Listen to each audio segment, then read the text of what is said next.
देखिए, ये पांचवी गाथा की टीका चल रही है, तो इसमें हमने अभी तक 2 पैराग्राफ की चर्चा की है। आगे देखिए, इसके आगे बढ़ते हैं। तो यहाँ क्या कह रहे हैं आचार्य? इस तरह अस्तित्व और कायत्व सिद्ध हो गया। अब कायत्व में और चल रहा है थोड़ा सा उदाहरण।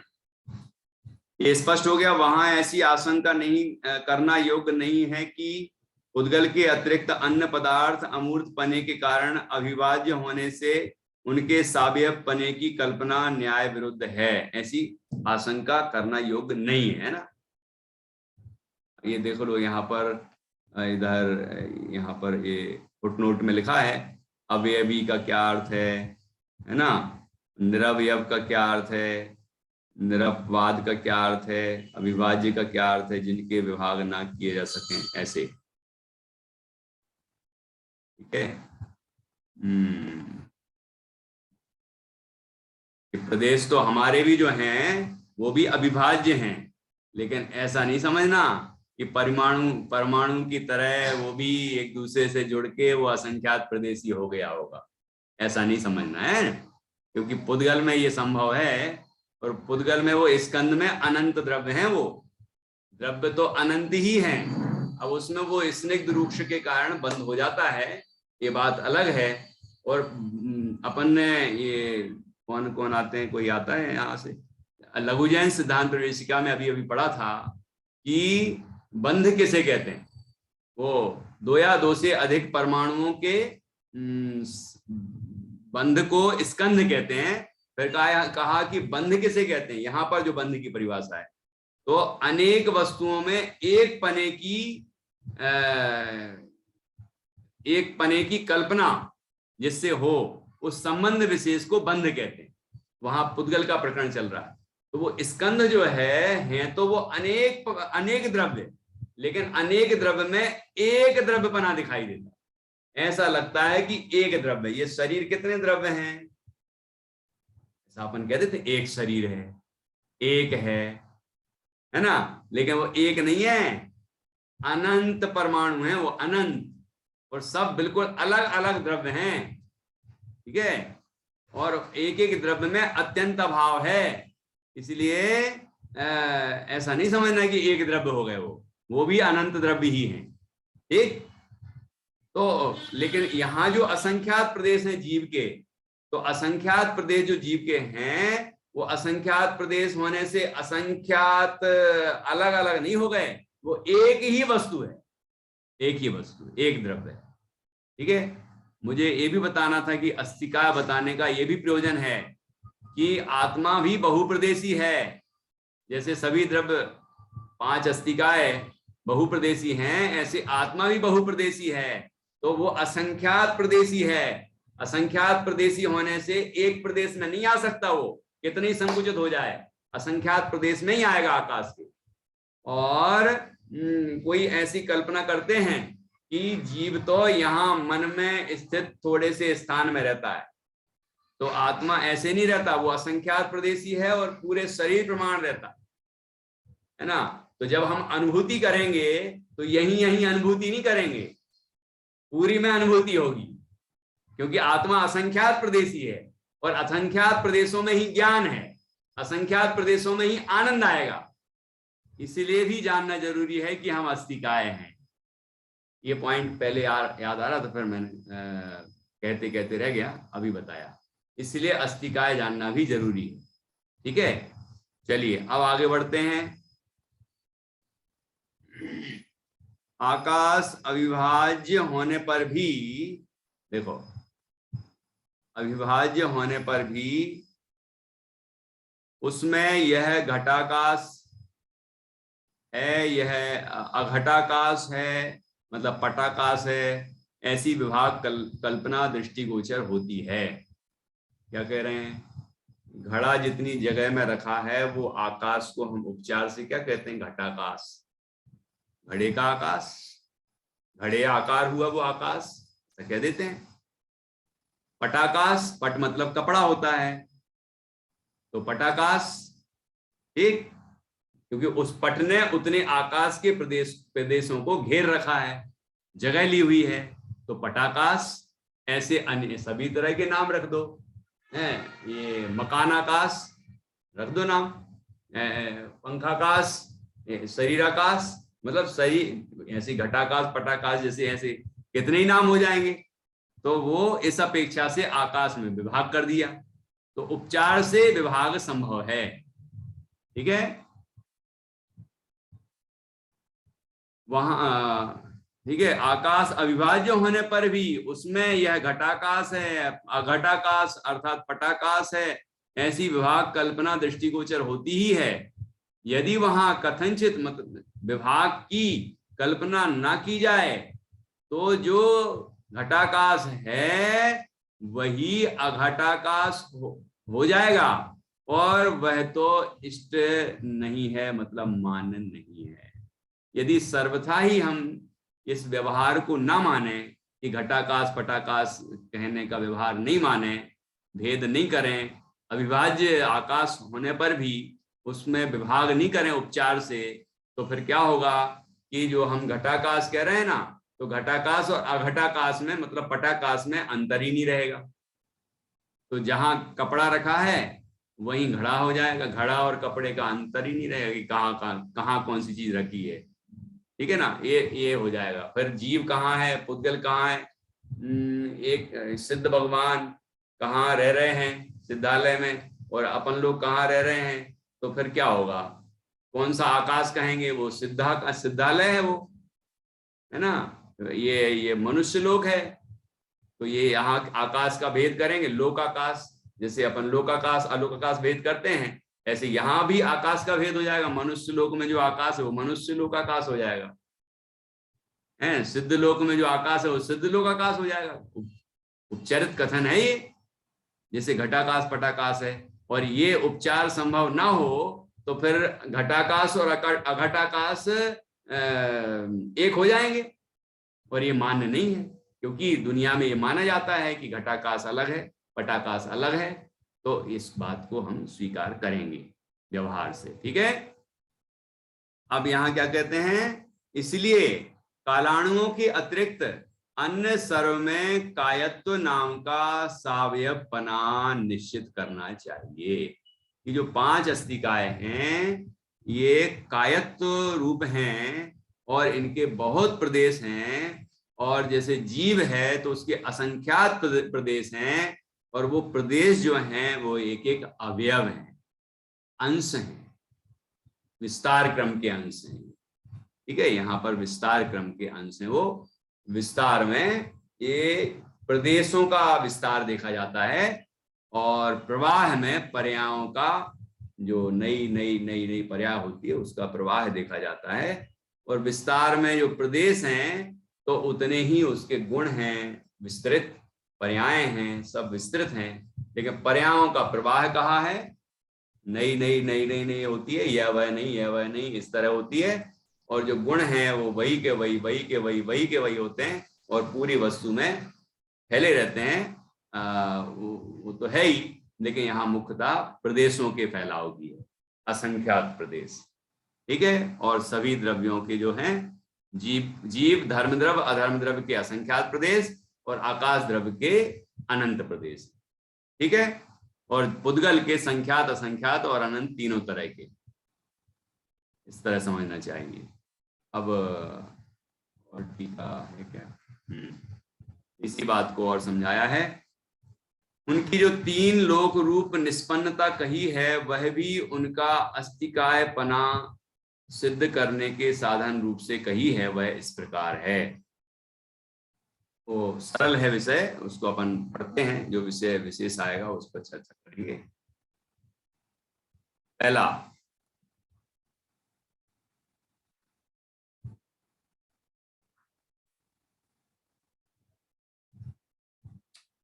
ऊर्ध्व, ध्यान से सुनते जाना, ऊर्ध्व अधो और मध्य 3 लोक के उत्पाद व द्रव्य वाले भाव कि जो 3 लोक के विशेष स्वरूप हैं वे भवते हुए अर्थात परिणमते हुए, परिणमित होते हुए अपने मूल पदार्थों का गुण पर्याय युक्त अस्तित्व सिद्ध करते हैं।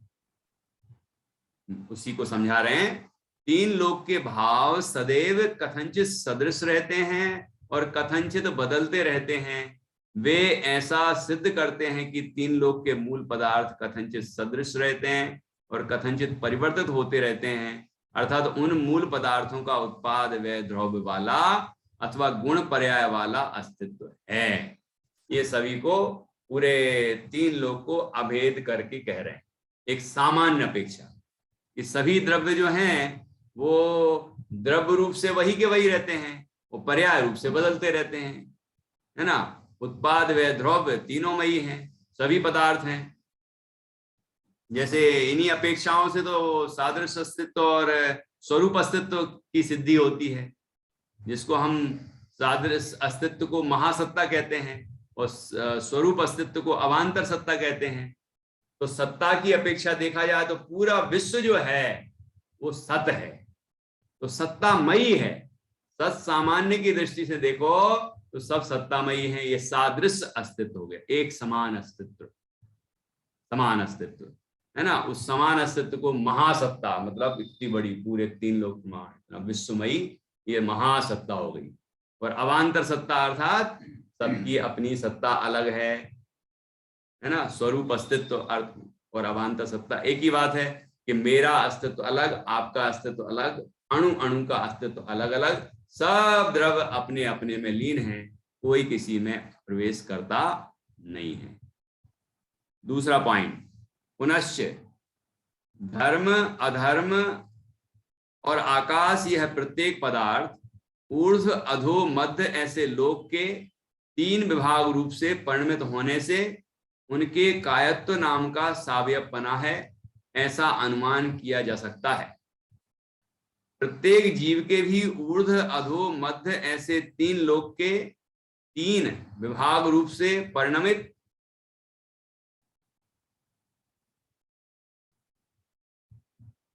लोक पूर्ण अवस्था रूप व्यक्ति की शक्ति का सदैव सद्भाव होने से जीवों को भी कायत्व नाम का सावयवपना है, ऐसा अनुमान किया ही जा सकता है। उद्गलों को भी ऊर्ध्व अधो मध्य ऐसे लोक के तीन विभाग रूप परिणमित महास्कंदपने की प्राप्ति की व्यक्ति वाले तथा अथवा शक्ति वाले होने से उन्हें भी वैसी कायत्व नाम की सावयवपने की सिद्धि है ही। ये दूसरा प्रकार है। क्या कहना चाह रहे हैं यहाँ पर? जैसे ये तीन लोक है ना, ये पहला तो बता दिया उत्पाद व द्रव्य रूप सत्ता, और सभी की सत्ता समान है और सब सत्ता मात्र हैं, ठीक। लेकिन सत्ता होने पर भी उनमें बदलाव होता रहता, मतलब पर्याय की अपेक्षावाद की। सत्ता बताया कि वही का वही, वही का वही, वही का वही रहता है, ये ध्रुव बता दिया। और ये जो बदलता रहता है, यह वह नहीं, यह वह नहीं, यह वह नहीं, उत्पाद व ध्रुव, उत्पाद व, ये उत्पाद व बता दिया और वो ध्रुव बता दिया, उत्पाद व ध्रुव युक्तम सब बता दिया। पहला तो अस्तित्व इस तरह बताया, अस्तित्व। और दूसरा क्या बताया कि दूसरे में कायत्व बताया। तो कायत्व में क्या बताया? पहले तो बता दिया था कि कायत्व कैसा, कि जो बहुत प्रदेश वाले हैं वो काय, ठीक, एक एक द्रव्य को अलग अलग बता दिया। और यहाँ किस तरह बताया दूसरे पॉइंट में, जैसे धर्म द्रव्य है तो वो तीन लोक प्रमाण है ना, ऐसा फैला हुआ है। तो अब ऊर्ध्वलोक वाला धर्म द्रव्य, मध्यलोक वाला धर्म द्रव्य, अधोलोक वाला धर्म, ऐसा भेद नहीं कर सकते क्या? किसी भी अपेक्षा नहीं कर सकते, बस जिस अपेक्षा कर सकते हैं वो यहां बताई, ऊर्ध्व अधो मध्य। जैसे तीन लोक है तो ऐसे तो कहा लोक है, तीन क्या लोक है, लोक्यन्ते दृश्यन्ते जीवादि द्रव्याणि इति लोकः। जहां जीवादि द्रव्य दिखाई देते हैं उसको लोक कहते हैं, तो लोक है ये। तो फिर आपने ये तीन लोक कैसे कहे? ऊर्ध्व अधो मध्य, इसीलिए हमने 3 लोक कह दिए। तो इसी अपेक्षा से यहां भी विभाग कल्पना की जा सकती है। कह रहे हैं धर्म द्रव्य, अधर्म द्रव्य, आकाश द्रव्य, ये ऊर्ध्व, अधो और मध्य, ऐसे 3 विभाग रूप कहा जा सकता है। इसमें कोई आपत्ति नहीं है इस दृष्टि से देखा जाए तो।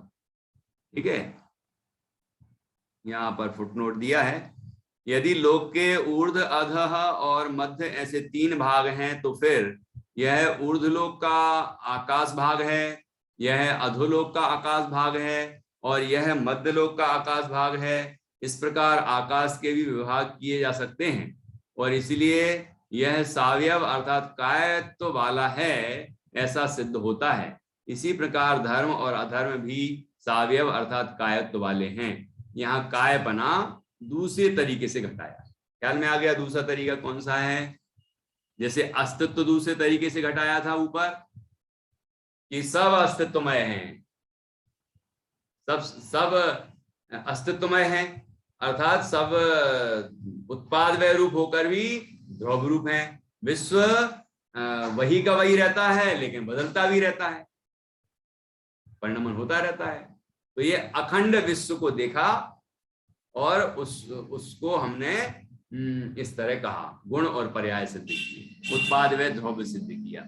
इस तरह ये दूसरी विवक्षा की, जिससे पता चलता है कि जो 3 लोक है निष्पन्न हुआ है वह भी अस्तिकाय है ना। ये लिखा ना यहाँ पर, उनकी जो 3 लोक रूप निष्पन्नता कही है, कही वह भी उनका अस्तिकायपना सिद्ध करने के साधन रूप से कही है, वह इस प्रकार है।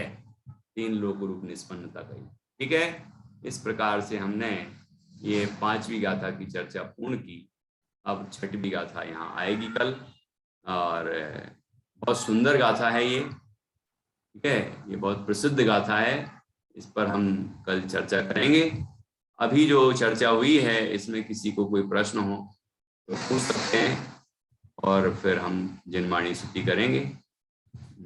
किसी को शंका हो, कुछ पूछना हो कि कोई विषय समझ में नहीं आया हो, उसका दृष्टिकोण समझ में नहीं आया, स्पष्टीकरण नहीं समझ में आया तो पूछ सकते।